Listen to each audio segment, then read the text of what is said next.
Today, for my training for Mount Whitney, I'll be climbing Mount San Antonio, also known as Mount Baldy. I'm not sure if I'm going to go up the fire road to the ski resort and then along the Devil's Backbone, or if I'm going to go up the Baldy Bowl Trail, which is much steeper.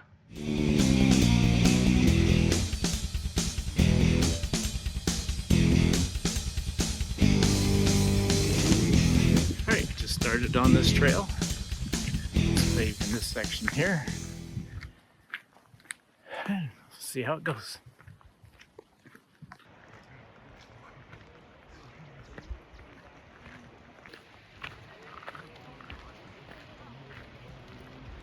There's quite a bit of water still flowing.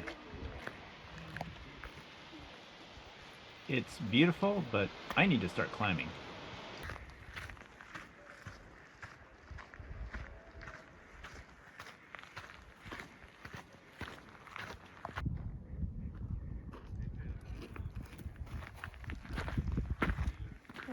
Morning.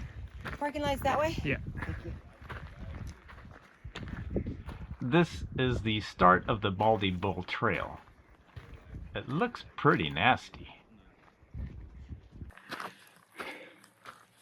Decided to go up the steep and down the more gradual fire road. We'll find out if that was a wise choice or not. But you can see the peak peeking through the trees.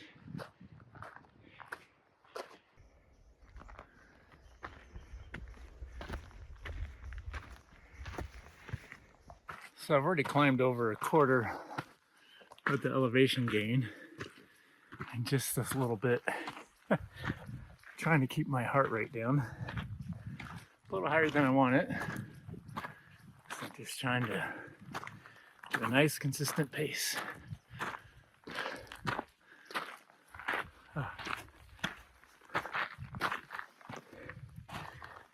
You do need to be careful passing people, because there are a lot of places that you don't want to go over the edge of the trail.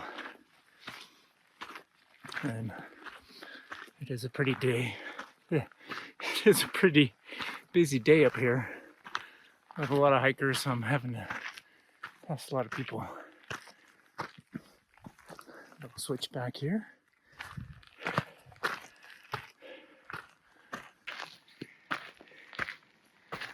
That's what we just came up. And another switchback. I did see the roof of the ski hut back down the trail a little bit. I don't think we're that far away from it, so I'll turn the camera on when I get there.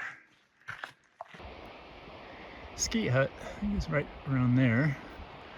I'm not sure if we go up that way or if we go up that way. We'll find out when I get there. You can hear the river running. And yeah, definitely some amazing views from up here.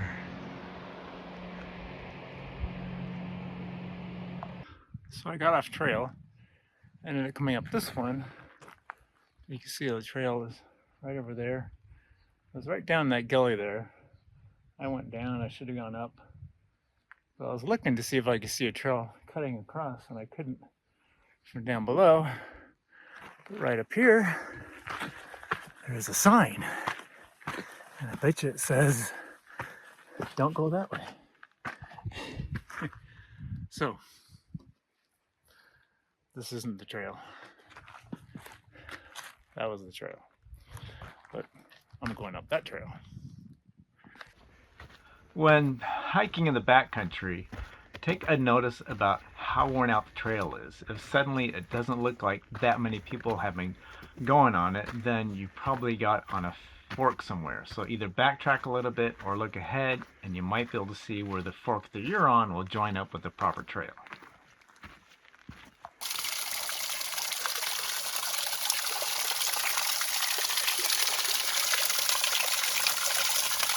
It sure looks refreshing. Just don't drink it. I'm at 2,000 feet, a little over 2,000 feet, and I've been climbing for a little over an hour. So that's a pretty good pace. Should be pretty close to the, yep, I can see the roof of the ski hut.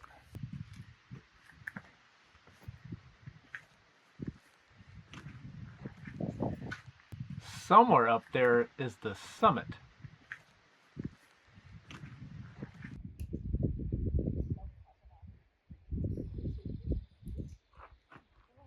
This is a nice spot to take a break, have a snack, or if you're with a group, you can meet up with each other. You can see some hikers cutting across the trail right over here. This is the creek that is feeding that waterfall that I showed you down below. It's right near the ski hut. I don't eat much when I do endurance stuff. It's really about hydration. This will benefit me in like 4 hours. But I really try to drink enough water or electrolytes when I'm doing this stuff. So that's the important part. Crazy amount of erosion here. Looks like a bulldozer did this. And if you look up the hill behind the dead tree, way up there, you can see, I think that's where it started. Crazy. It's kind of easy to get lost around here and lose the trail if I just had a sign or something. Oh, there it is. So my guess the peak is up there. The peak there, but you can't tell, but there's some hikers walking right across that chute there. Man, if you fall down that, it's a long ways down. This is a very steep section here.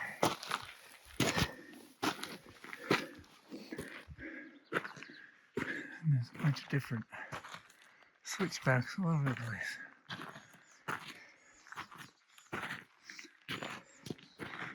I imagine depending on the amount of rain and snow, probably rain, this really gets eroded away. Whew.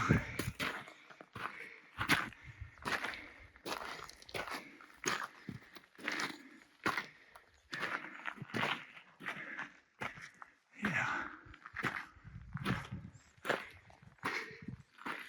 And then there's things like this. You just gotta step and go. So I just passed 3,000 feet in 3 miles, and we're going up over there. I see some people coming down that ridge right there. So 1,000 more feet to go and another mile.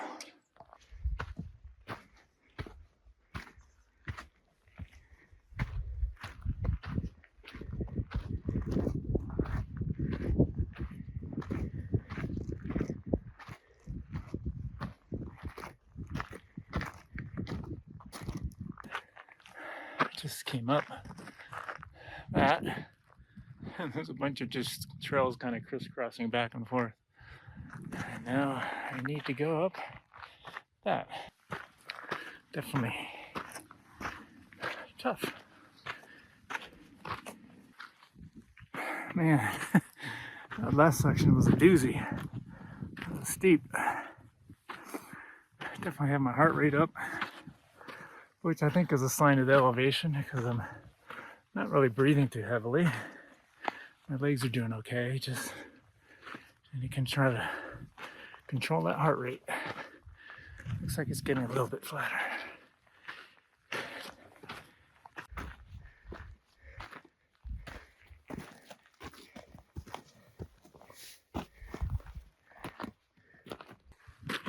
Heading up the last push to get me to the summit.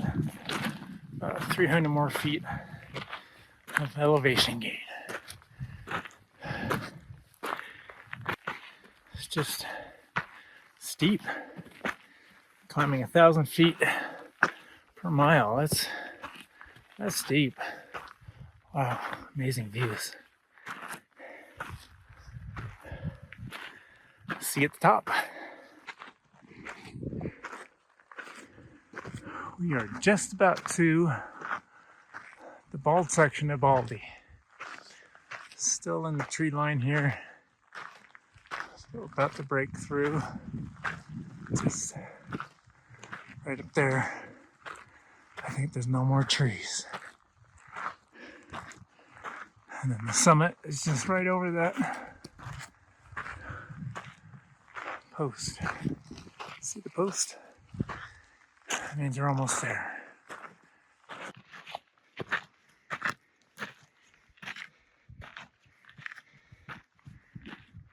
Oh, I just crossed over 4,000 feet.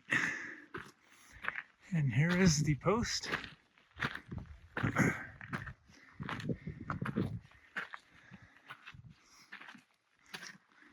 And here is the bald section of Baldy.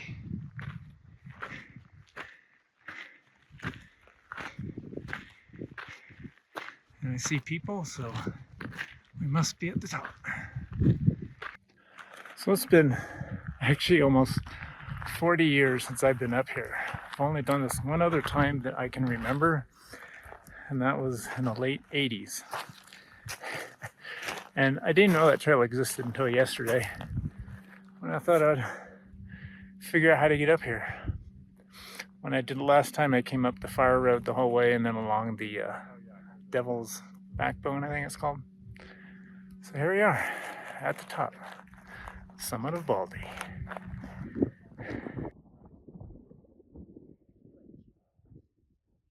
I think that's Edwards Air Force Base there. And then there's Mount Wilson there. So that would make LA Basin right down that area. You see Catalina in the background. And then Orange County. And then Palm Springs is right over there. And then you have Big Bear. San Antonio, Mount Baldy, elevation 10,064 feet. So that was my quick visit of the top of Mount Baldy. Now I'm heading down the trail, and I'll be heading down the Devil's Backbone Trail, I think it's called, which will take me over to the Mount Baldy Ski Resort, and then I'll take that down to the parking lot with a fire road. And this is the way that I came up last time I did this 40 years ago. So it should be a little familiar to me, right?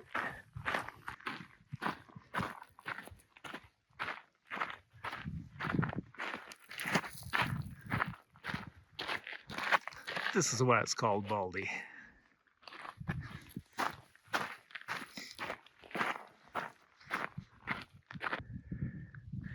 You can see why it's so dangerous to do this in the wintertime when there's snow. I mean, if you were to fall or lose your balance on this, it's a long ways down. I think that ski hut was right about there. And the trail we went up there.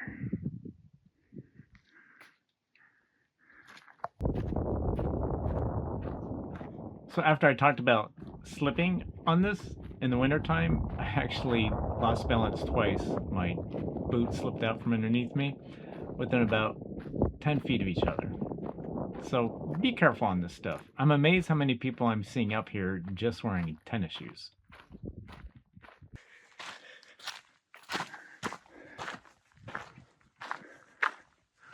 So this is that chute that I was pointing to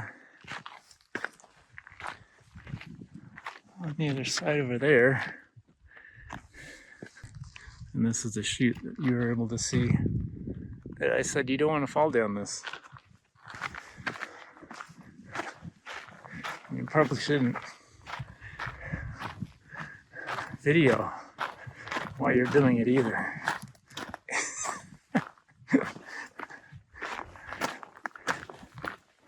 I guess you'd stop down there.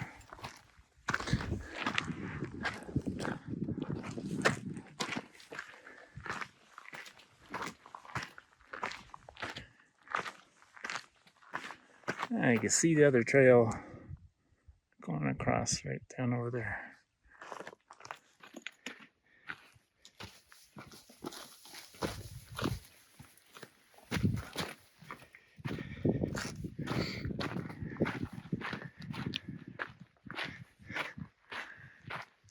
I'm glad I'm going down the less steep part with tired legs, because going down hills you really feel in your quads.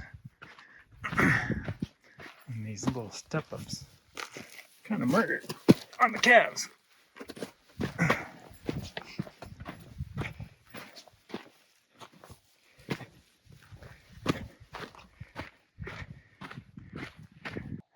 So there's the ski resort and the little switchback of the fire road that will take us back to the parking lot. And that's the base camp of the ski resort. We should be coming up to the top of a chairlift pretty soon. And another huge step up. Boy.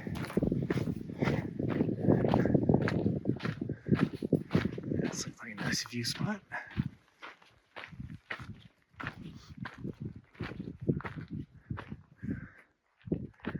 Gosh, it's amazing how steep things are. You can see the 15 freeway.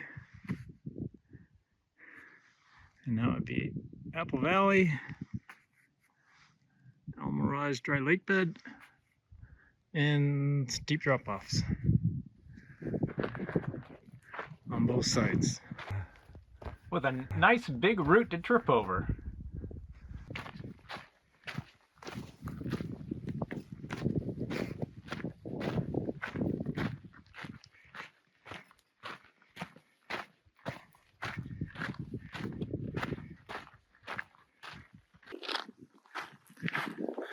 So I wouldn't exactly call this trail easy.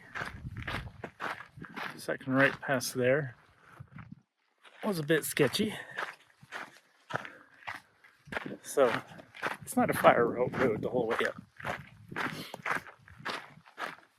I like this area right here. It's like you can fall off that side or you can fall off that side. Take your pick. You want to end up in LA or do you want to end up in the desert?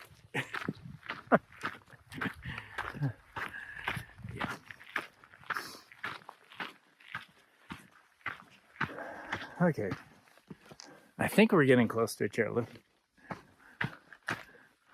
Maybe. Let's see the top of the chairlift. So from here on out, this trail should pretty much be something like this. No more single track technical stuff because we're hiking through the Baldy ski area.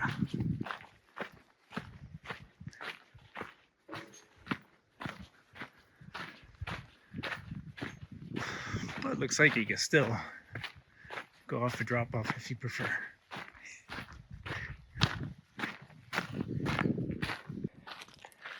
Going through the ski area, you kind of want to stay on the fire road, not do what I just did.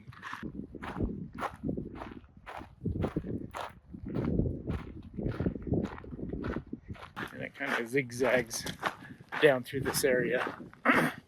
I just missed a turn. I thought it couldn't be that bad. But that was kind of steep and loose. Stick to the fire road that's underneath the chairlift that you can actually take up if you want. So this, I believe, is the fire road that you would want to hike up if you're going up, and probably come down compared to coming down the ski run.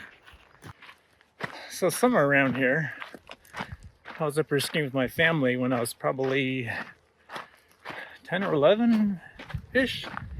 And I think it was the first time skiing for the season, first day, first run. And my dad broke his leg. Somewhere around here is underneath this chairlift. There's only 2 chairlifts, and it was the one on this side. So he actually went to the hospital to take care of it, and he just told the family, just keep on skiing and I'll see you at the end of the day. Kind of funny. But I actually learned how to ski in the parking lot of Mount Baldy when I was 3 years old, and rode my first chairlift when I was 5 years old. And then I broke my leg when I was 8 years old. So, just a little trivia of adventures. This is the top of the notch area of the Mount Baldy Ski Resort, and they do have a cafe here if you're hungry.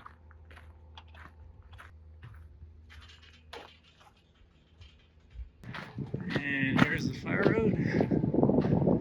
Let's take this back down.